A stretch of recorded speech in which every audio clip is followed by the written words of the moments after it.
The ideas expressed in the following presentations are those of the speakers and do not necessarily reflect the views of ACI or its committees.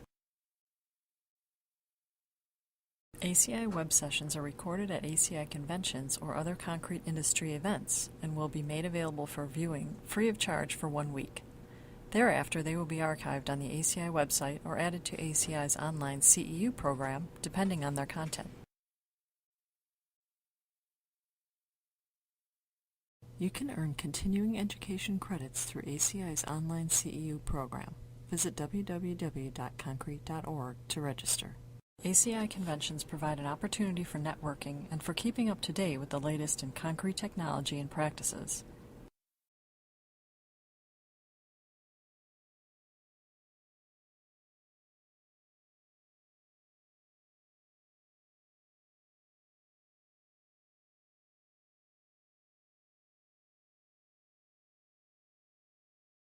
So at this time, I'd like to present our first speaker, Megan Elliott. Well, thank you and welcome. It's always hard to be the first speaker after lunch because that means you either have an audience that is totally engaged or promptly falls asleep. So I'm hoping for the former, though I won't be offended if I get the latter. I'm just curious, how many people here today came from the Twin Cities today? So we have, quite a few people. And then I'm actually not from Minnesota, not from the Twin Cities, but I do think that history of reinforced concrete in the Twin Cities is a highly underrated area of scholarship. So hopefully you'll agree with me as well. I'm going to start my story in 1857 with Orson Squire Fowler. So Mr. Fowler, first and foremost, was a phrenologist, and some of you may remember that phrenology is a pseudoscience focused on the brain, surmising that certain areas of the brain are dedicated to different functions. So he even edited the American Phrenological Journal from 1838 to 1842. But he also made his mark on American architecture when he published a book about the advantages of octagonal houses. His book was called The Octagon House, A Home for All, a New, Cheap, Convenient, and Superior Mode of Building, printed in 1848. As a result of his popular book, a few thousand of these houses were built, primarily in the Midwest. And so Mr. Fowler was passionate about three things: phrenology, octagons, and concrete. His unique interdisciplinary obsession led to his third book, printed in 1853, which was called A Home for All, or The Gravel Wall and the Octagon Mode of Building. Clearly an enthusiast of concrete. However, he appears to have been mistaken that concrete had been around since the Romans because he attributed it to a Mr. Goodrich who lived in Janesville, Wisconsin. And he credited himself with developing and popularizing the technique. But Fowler knew that gravel and lime were available in unlimited quantities here in the prairies and decided that it was a cheap, durable, and appropriate way for building here in the Twin Cities. So we did have the George F. Farrington House, built in 1857, located in St. Paul. It's the only one built in St. Paul. It was built just 3 years after St. Paul was incorporated as a city, and 1 year before Minnesota was admitted to the Union in 1858, which means that the use of reinforced concrete precedes the state. The walls were built up a few feet at a time, pouring the mixture of gravel and lime into timber shuttering. The shuttering was then removed and raised and reused. The octagonal design made wood framing, as would be the vernacular way of building, quite costly. So the walls of the house were constructed from the reinforced concrete, coated with plaster. The house was demolished in 1917, ironically, to make way for the Minnesota History Center. The St. Paul Pioneer Press wrote, quote, "The home of Mr. Farrington's is an experiment of his own, to see if a good house cannot be built of concrete. This experiment is successful in the opinion of Mr. F. and is worthy of the attention of those who intend to build, being much cheaper than either stone or brick, while it makes a solid and not unhandsome wall."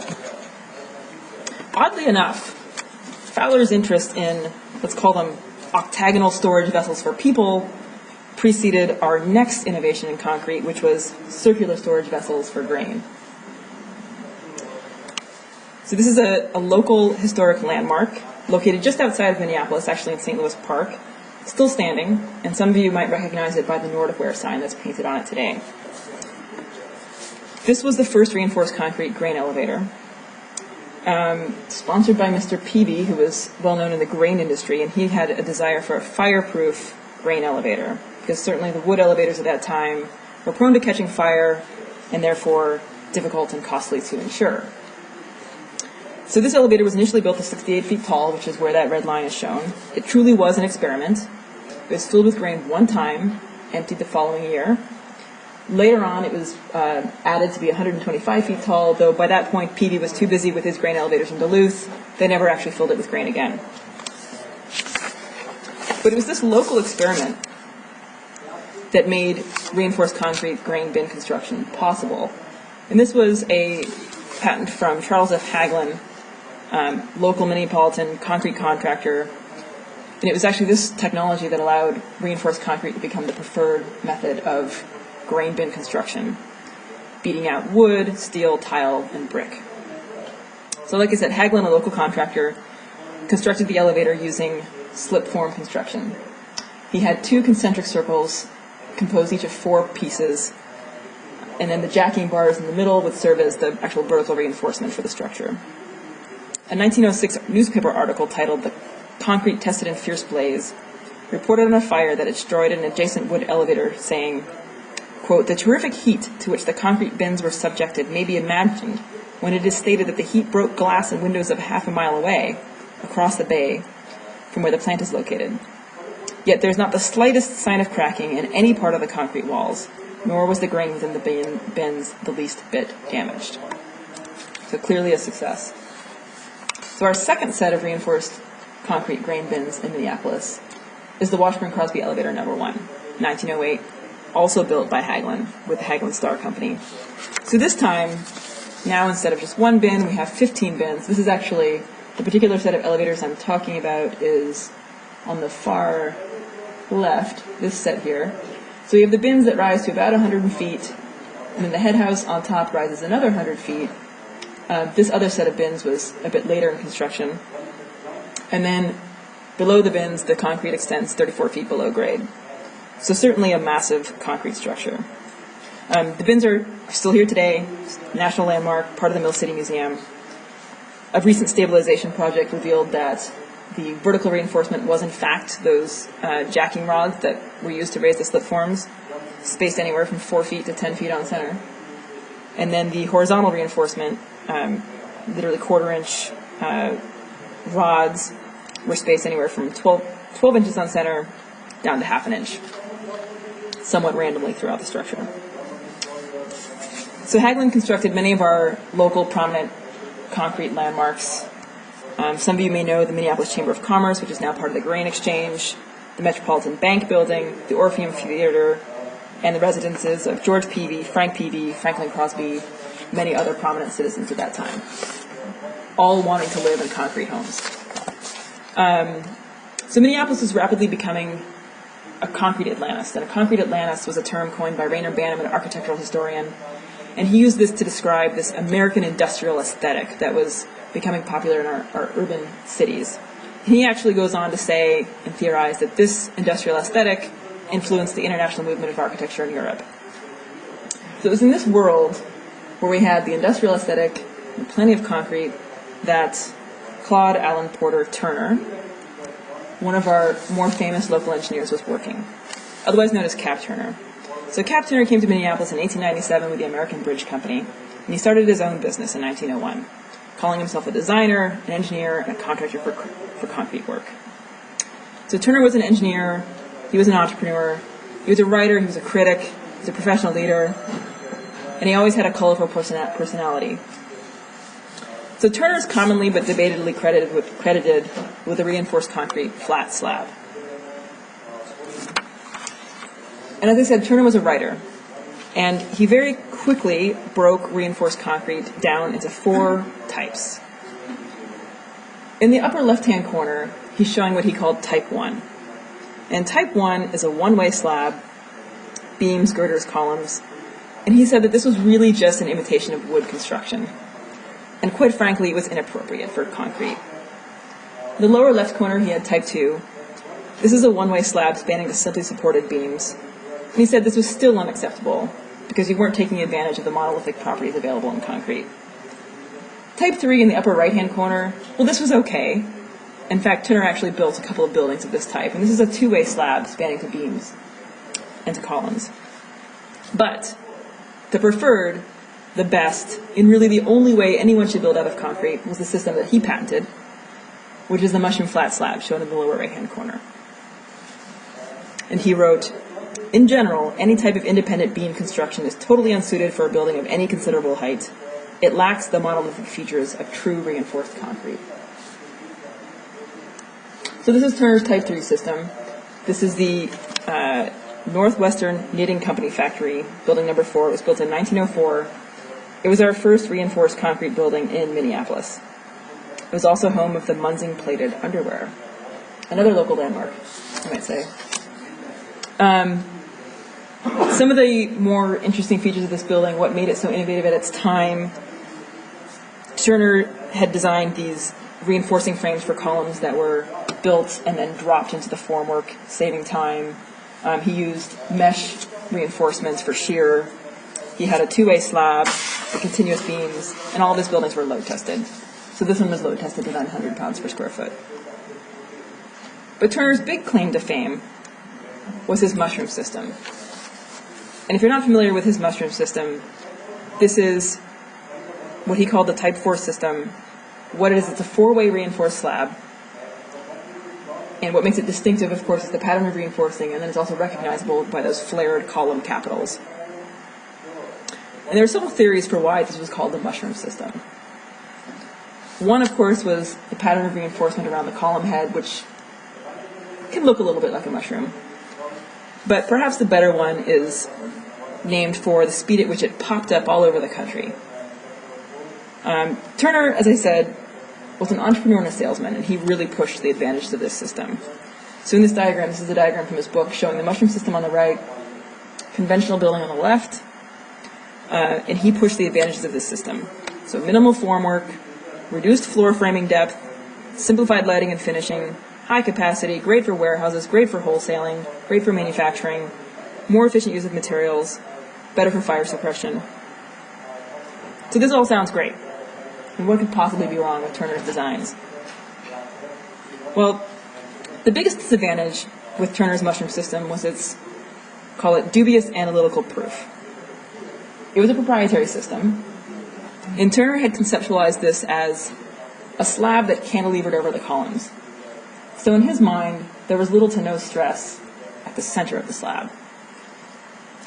And as it turns out, what we think was happening was that he was building test slabs and then loading them and then back calculating the bending and deflection coefficients. This is one of his better yet never built mushroom system dams, which I think is quite cleverly a warehouse in the water. Another local personality we had, Julius Kahn of Detroit, not here in Minneapolis, but certainly his system got a lot of use here. Turner didn't like the Kahn system. So he wrote, and this is a system where he's bending up the bars and conceptualizing concrete to act as a truss. So the bars are in tension, the concrete is in compression. And Turner wrote that the proof of this system reminded him of a friendly discussion between two lawyers, in which the case came up as to who was recognized as the most prominent attorney in the place. I am, of course, said the first. How can you prove it? Asked his friend. Why, I do not need to prove it. I'm willing to admit it, replied the first. So the other person that was offered a theory in reinforcement this time was Ransom. He may be the very biggest name in reinforced concrete at this time in the U.S. He came from England, started his career in San Francisco, and is probably most well known for his twisted, cold, square bars. And Turner and Ransom had very different ideas on how reinforcement acted with concrete. Ransom thought it was important for the bars to be deformed and otherwise have some adhesion with the concrete, and he proved this through testing. Turner was quite certain that it was important for the bars to be able to slip within the concrete. So he felt that the concrete had to shrink and grab the bar, so all of his bars were round and smooth. So it seems somewhat coincidental that by the time the ransom bar broke into the Twin Cities, this is the same time when Turner's getting involved in lawsuits. And this is the Dear Weber edition, which was really the start of the downfall of Turner's career. So the Dear Weber edition was built in 1910. It's in Turner's backyard.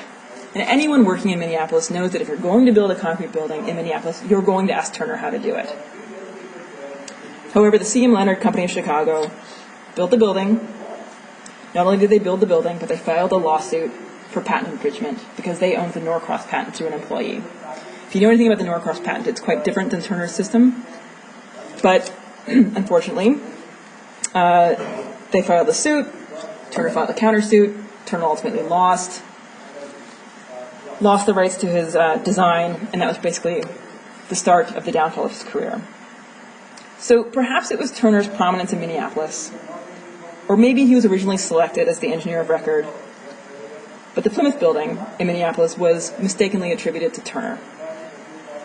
In this building, at the time of its construction, was touted as the world's largest all-reinforced concrete office building in the world. And it's important precisely because it's not a Turner building. So the Plymouth Building, in my mind, exemplifies the mature development of the reinforced concrete skeleton frame. And I know that if you ask someone, where is the first reinforced concrete skyscraper? They're going to tell you Cincinnati. And they're going to talk about the Ingalls Building. But actually, I think Minneapolis can make an argument to the contrary. So what's different about the Plymouth Building? Well, the Ingalls Building, if you know it well, it had concrete walls, and it was theorized, if you read the writings of the early engineer, it was theorized as a concrete box. So they're very much thinking about those concrete walls as being integral to its design and stability. The Plymouth Building, on the other hand, was a concrete frame. And it had an exterior spandrel beam on which the masonry curtain wall was placed. Which was very different from what Turner was doing, because Turner was still relying on the exterior lateral walls for stability, but this building was relying purely on the concrete frame. So at the time that it was constructed, this building was constructed to the maximum height allowed in Minneapolis, which is 12 stories. And the Minneapolis Morning Tribune reported that when news broke that this building was actually going to have a 13th story, a group of concerned citizens demanded an explanation. And the newspaper writes, quote, "A general rush was made to the office of S.S. Thorpe, Mr. Andrus' son-in-law. The matter was put up to him in injured tones by the excited populace. 'Why,' answered Mr. Andrus as he swept off his wide Panama hat to greet the delegation, 'that's only the roof. It will be used for storage and not for office room.' However, they did rent that 13th floor as office space, and they continue to rent it today."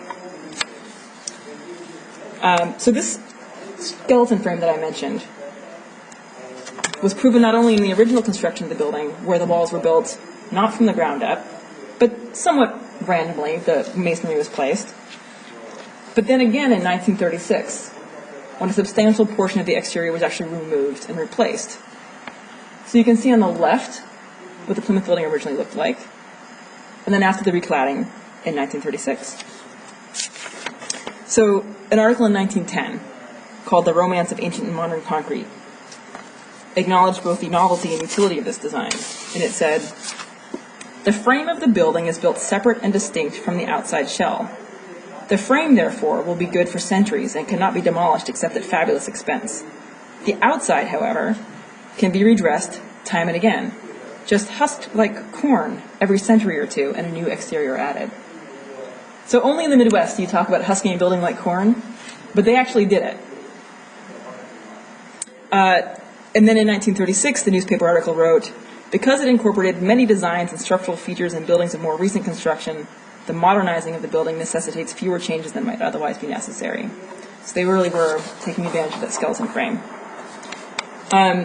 If you haven't noticed, we do have cold weather here. And the other thing that the Plymouth Building did for Minneapolis was put us on the map in terms of cold weather concreting. So in 1916, the Portland Cement Association publishes a handbook about cold weather concreting. And they give you two options. You can add salt to the mix, which is actually what Ransom promoted, or you can just heat all the materials. So the Plymouth Building chose to heat all the materials, and there's actually stories from around the neighbors that were complaining about all the smoke coming from this building as it was constructed. but we have the construction logs that indicate that they were pouring concrete down to 2 degrees Fahrenheit for this building in 1910. So keeping pace with vertical construction, we're going to move to our innovative horizontal construction in Minneapolis. William S. Hewitt and the Milan system of bridges. So William S. Hewitt was a major bridge contractor in Minneapolis from the 1890s to about the mid-20th century. So bridges built by Hewitt's firm were some of the earliest reinforced concrete bridges using the Milan system, which came from Joseph Milan, a Viennese engineer. This is a bridge that remains today. Its graceful deterioration, shall we say, actually quite clearly shows the Milan system in the bridge. This building is closed to traffic now. So, we do have several other surviving bridges that use this system, including the Interlaken Bridge, another Como Park Bridge, and the 3rd Avenue Bridge.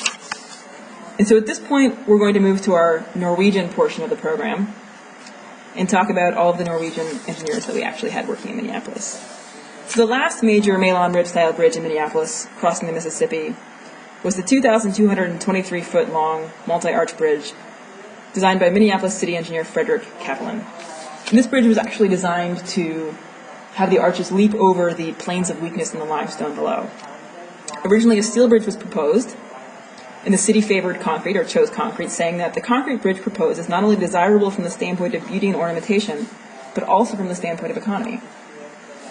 In this, so this Minneapolis city engineer Frank Kaplan, one of several Norwegian-American bridge engineers in the Twin Cities, Norwegian-born, held the office of Minneapolis city engineer for many years.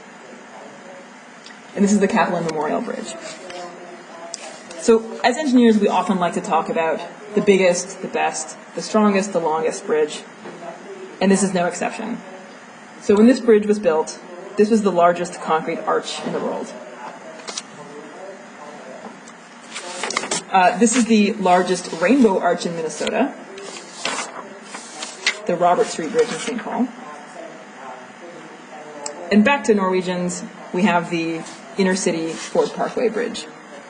So this was Martin Sigvart Grutbeck, a Norwegian-American engineer. Our last Norwegian of the day, the 10th Avenue Bridge, designed by Christopher Olsen Usted. And then coming back to Cap Turner, because no concrete talk can leave Cap Turner for very long, this is the Fort Snelling Mendota Bridge. And this bridge was the longest continuous arch bridge in the world when constructed. So Cap Turner, in Cap Turner's office was Walter Wheeler, and some of you may know Walter Wheeler for his patented smooth ceiling system used in the Minneapolis Armory. So this was a system that would allow, similar to Turner, he was dealing with the flat slab problem. So he referred to his patented system as grillages. A lot of times you'll hear people referring to them as the Wheeler head. So my only reinforced concrete riddle, what do you get when you combine a successful bridge contractor with a foremost local architect and a researcher from the University of Minnesota? We get a water tower. So this is local architect Terry Wild Jones, William S. Hewitt, who we met earlier, who designed the Milan bridges, and then University of Minnesota professor Franklin McMillan. So Hewitt had built a concrete water tank in Brainerd in 1919 and it leaked. And so he was trying to find a better way to do this. So he worked with Franklin McMillan to come up with a way of designing a pre-stressed concrete tank that didn't leak. In this case, we have another Norwegian-American involved, and this is the sculptor John Daniels, who put up these Guardians of Health, saying that the newspaper commented, "Romance is being put into the water business, the rather prosaic job of chasing microbes out of river water with chlorine and filters, which goes on daily in the filtration plants in northeast Minneapolis, is being portrayed in sculpture in the opposite corner of the city." And from water tanks, we're quickly going to jump to the Minneapolis-St. Paul International Airport. So this iconic example of thin shell concrete construction in mid-century modern design. 300-foot-long roof, two 120-foot-long continuous spans, and 30-foot-long cantilevers at each end, lightweight concrete slab less than 6 inches thick. In my free time to make this talk, I did a brief Google search of patents in Minneapolis and in St. Paul. There were 174 patents before 1970 in reinforced concrete. It's interesting to see Minneapolis leading the charge with the grain industry and Cap Turner early on, but it eventually evens out. Coming into the 70s, post-tension flat plates, taking a cue from our earlier pre-stretched concrete from William S. Hewitt. This type of construction is typically used in residential construction, but certainly came into other forms as well. We have the 1968 Summit House East, moving through the 1980s with the Hyatt Regency under construction here. And then that kicks us off into the 1980s with the Metrodome Stadium. And this building made its mark for its high-strength concrete. Interesting to note that some of you heard, perhaps, the roof collapse of this building. It actually collapsed 5 times over the course of its time. However, during none of those collapses can it be attributed to the high-strength concrete. So I think we have a success. So this brings us around to some of the research going on today. The race for higher concrete strength in the 1980s brings us to some of our current research in Minnesota dedicated to durability and environmentally friendly concrete mixes, and perhaps some of what's the theme of today's conference.